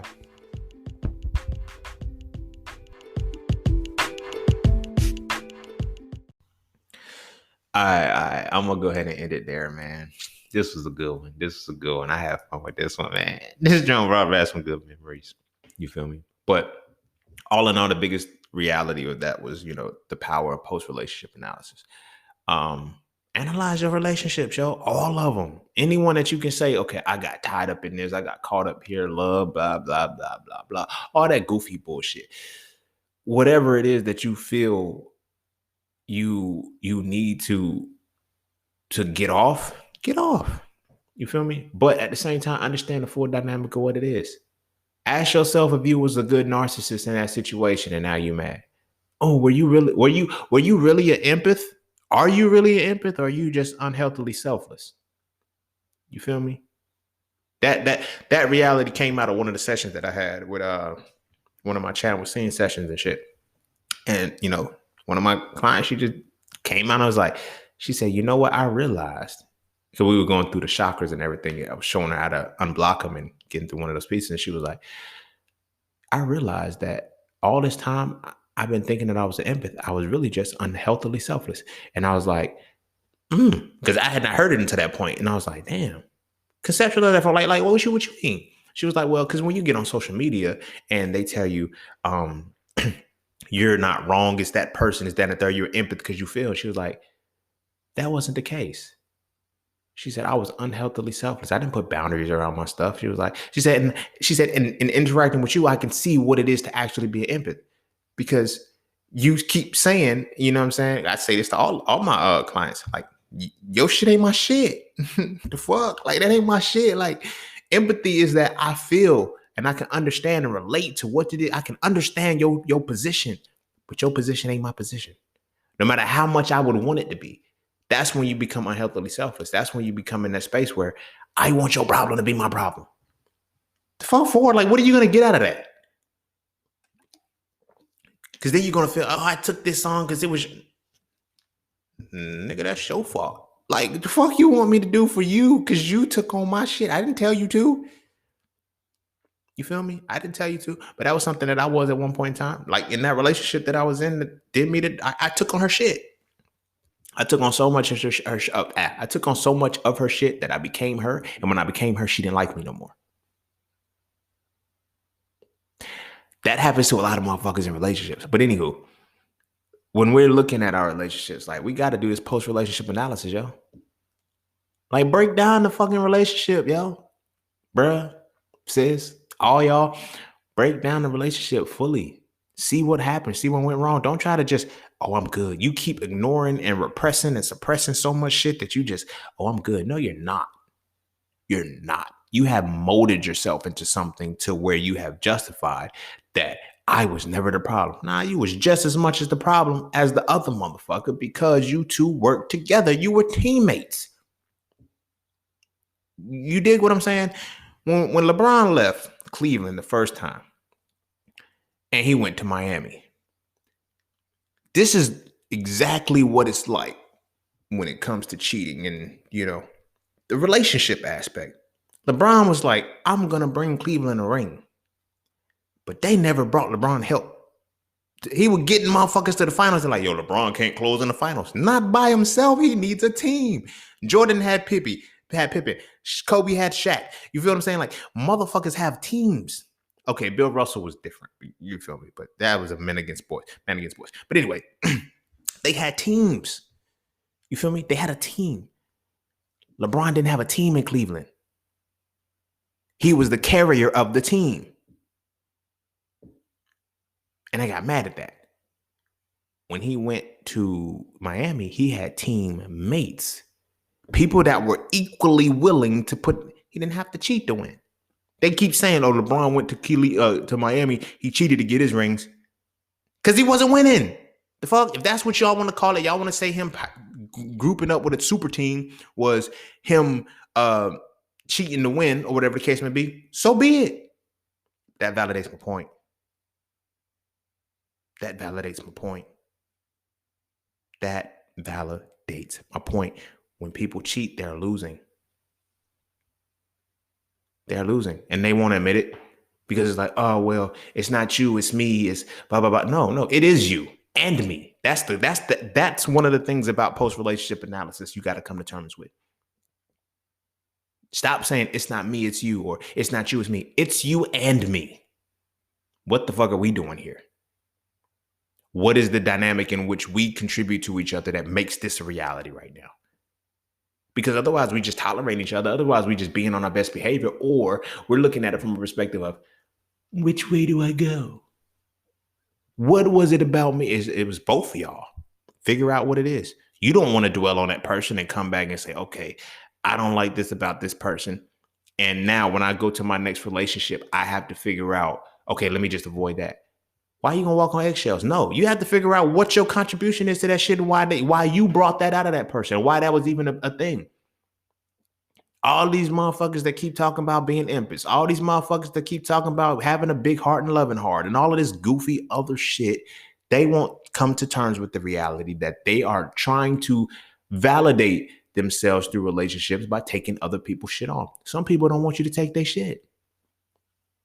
And some people, when you take on their shit, they start to see themselves in you because you took on their shit and they don't want to fuck with it no more because they don't want to fuck with themselves. How will you know this is a reality?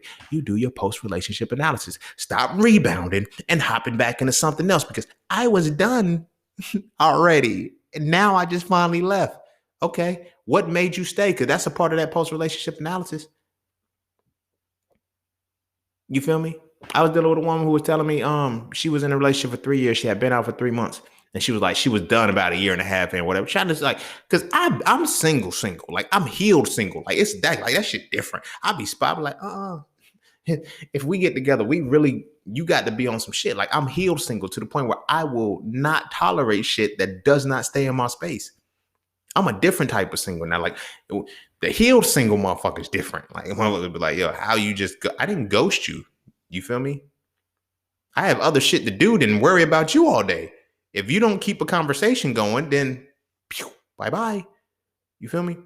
But the reason behind why I'm saying that, and the core to all of this, is how we get in these rebounded relationships and we try to be on extra good behavior. Like, let me show you. I want somebody who can, because it always be like that person that rebounded with, what they find in you is the rebound. It's the one thing that they love most about that person, but they want to see if they can get a different result out of it. Ego. This is the good narcissist that I'm talking about right now. The rebounders are good narcissists. Look, they'll be on some, you feel me? And this is how I post relationship analysis. This is how I got to that point. Me and the guy that she was like, we were both artists. Like we're artistic people, creatives, right? Just different forms of art. He actually painted and stuff like that. I do jam sessions. I write. I do poems and shit like that. Like I have a different form of creativity, but that's the core of it. We're artists. So we would, that was the commonality. That's what she loved, right? But now her thing was, can I get it right with you? What I didn't get right with him? Well, you're not gonna get it right with me because I know you're a rebound. Like I know you're trying to rebound me. No. You show me that you good, and then it is what it is. But I know I'm not rebounding. I was already done. I was trying to check, and then you'll send me a video of you and him and say, "Do you see how he looked at me? He tries to be so controlling. He doesn't let me. I thought you was done. I am, but I'm just saying, no, you're not just saying you ain't done. That motherfucker scarred you, baby. Go put some Neosporin on that shit. Get the fuck out of my face. I can't do nothing with that. You feel me? I can't do nothing with that. But it taught me how to find out when I'm rebounding. Like the rebound shit comes on. Like I've had women who would like, they are into anime. So the guy, when they tell me the description about the guy, I was like, oh, I'm not only in the anime. Like I just like Dragon Ball Z and Avatar and the Boondocks. Like if you feel me, if that's really what you want to count, and Legend of Korra maybe, but if that's what you want to count, like don't. I'm not going to sit and have a whole binge fest with you. Okay, I fuck with Castlevania. That was good. And fucking Blood of Zeus. All right, I'm not going to run down the list. But anyway, I'm not a whole anime head. You feel me? I have certain anime that I watch. You feel me? She was an anime head. So the fact that it's like, oh, you fucking like, all right, cool. So that was the commonality we fucked with. And it's like, yo, rebound. I was like, nah, I'm not rebounding. Because there's still other shit that I do. Because then now you're gonna have to like me for that. That relationship that I was in, I was her rebound. Because she thought I was a hood dude. And I was from the hood, but it wasn't much deeper than that. When I could no longer be that, then it was like, okay, the thing that rebounders do is that they get you into a space where they're like, I want to see if you're going to do right by what I wanted out of that person who did me wrong. The good narcissist, because they're going to love bomb you. They're going to say, I do all of these different things and blah, blah, blah, blah, blah. And it's like, okay, nigga, the fuck? Like, what you want me to do about it? You feel me? You can't do that with healed single people. It's like, I spot that shit. I spy with my little eye. Some goofy shit. But that is the power and the magnitude of what happens when you do some post-relationship analysis. Take some time, and I don't care if it's an intimate relationship, platonic relationship, familiar relationship, do some post-relationship analysis and see what the fuck happened. A lot of us is holding on to trauma that we don't need to hold on to because we won't do a post-relationship analysis because we keep playing the blame game. We look at, oh, they did me wrong. They did me wrong. Feel me? One of the hardest post relationships analysis that I had to do was with my dad. Like, we never had a relationship. How the fuck can I do a post relationship with a motherfucker I ain't never have a relationship with? You feel me? I had to realize how his relation, like, I don't like, for my brother and my sister, they knew him. So it was like, for them, it's recount. I'm like, yo, this is the first time, bro. I don't have a relationship with this nigga. I don't know nothing about him. So what am I gonna, like, but in analyzing that, you see how it ties back into how it started in the beginning, because in that relationship, I was able to see that my lack of relationship with him created a singularity within myself that I could not see anything else. Anything that I created, anything that I could, in my abandonment issues, anything that I could see was a man leaving his girl, his family, whatever the case may be. I thought there was no room for it. There was no room for it. You feel me? Until I was like, nah, bro, sometimes you can leave. Like, nobody should be kicking you in your chest. Nobody should be telling you, verbally abusing you, or telling you some shit like, yo, you gonna fall on your ass if you don't do that. Like, nobody should tell you shit like that. They should support you as you support them and do shit like that. Like, you feel me? But I had never seen what it was like for a woman to treat a man. So I didn't know that, you know what I'm saying? Like, I know what it's like for a mother to treat a child. I know what it's like for a sister to treat a brother. You know what I'm saying? But what is it like for a woman to treat him? I never seen it. So I figured, men, you just don't leave, you just don't walk out and shit. And that's how it plays out. You feel what I'm saying? But a lot of my healing, now that I have a name for it, was post-relationship analysis. That's really what it was. I took and I broke down exactly what happened in that relationship. The things that are the memories, whatever's a memory of a relationship, there's something for you to unpack in that. Good, bad, and ugly. The good one. Like, you feel me? During the first parts of the breakup, you be thinking about the good shit. You be like, man, I don't want to think about that. Unpack it. Do a post-relationship analysis. Because you might find out that through the good shit, you were the culprit of that. You were the reasoning for that. You feel me? You never know. But you can't just keep denying it. Like, I don't want to think about the good. You feel me? Like, after the breakup happened, like, she hit me up one day. She said, I remember when this, that, and the third happened, man. We had such a good time. I said, you know what? I remember you cheating on me. Get the fuck off my phone. You're only going to remember the bad stuff about me. That's all you left me to remember. You feel me? But that's not what she left me to remember. She left me to remember a whole relationship that I had to break down. You feel me? Whole relationship around that I needed to break down. You feel me? So much so that it taught me, I was like, why am I not getting in a relationship while I was building my entrepreneurship? Because of her. Because I've learned that I cannot, one of the first dynamics was that I can't be in a relationship with a woman who, women, they're going to run out of patience before my time aligns for us to do what we got to do. But then it hit me. No, because you're fucking with women who are going to run out of patience like that. That's a core issue that's tied to something totally different, something deeper. You feel what I mean? I had to change that. Post-relationship analysis exposed that to me. You feel what I'm saying? Because I kept running into relationships where women would be, well, here's the timestamp. You need to move fast. You need to do this and do that. And it's like, damn, now I got to rush. Now I got to do this. And it fucks up my process. So one of two things has to happen. Either I don't fuck with women while I'm building my process, or I learned, find women who understand what a process is and fuck with them. But post-relationship analysis is going to teach you how to walk that line. Stop getting caught up in the same loop. You feel me? If bitches ain't shit, it's because you didn't do the post-analysis for ain't shit bitches. If dudes is fuck boys, niggas is fuck boys, you didn't do the post-relationship analysis after dealing with a fuck boy. So that's what you keep running into, because the universe doesn't respond to what we want. It responds to what we speak about the most. And if your post-relationship analysis hasn't cleared that for you, that's all you're going to speak about. But I'm going to go ahead and end it there. This was a good one. So make sure you kiss your babies. Make sure they go kiss your babies. Make sure they eat their vegetables. And teach post-relationship analysis to the kids early. Because they're already going through the shit. You feel me? Friends not, changing up on them in a week or whatever the case may be. And more importantly, teach them post-relationship analysis with you as a parent, with family. That's the first post-relationship. Like, they have to figure out why You feel me? I had to do a lot of post-relationship analysis with my siblings because we're so far apart in age. You feel what I'm saying? I used to think my brother didn't like me. You feel what I'm saying? Because we're 7 years apart. So I'll be 6 and 7 years old, want to go kick it with him. He's 13, 14. He'd be like, nah, go back home or go right. I'm thinking, nigga, you don't like me. What the fuck I do to you? No, he's over there smoking weed and he's fucking. You can't be around that. You're 7. You shouldn't know what that is. I respect my brother for that. He kept me away from stupid shit. I had to analyze our relationship. He said, man, I was doing crazy shit at that age, bro. He said, you wasn't supposed to see that. I said, bro, I thought you were just playing basketball all day. No, I wasn't. You feel me? But I despise my brother for that very reason. Because I felt like, bro, you abandoned me. You left me hanging. You know what I'm saying? You're supposed to be there for me, but you're not. But the relationship analysis broke it down. I was like, oh, we 7 years apart, bro. I wasn't supposed to be. So it's like now that we older and shit, and it's like, yo, you can come kick it with me.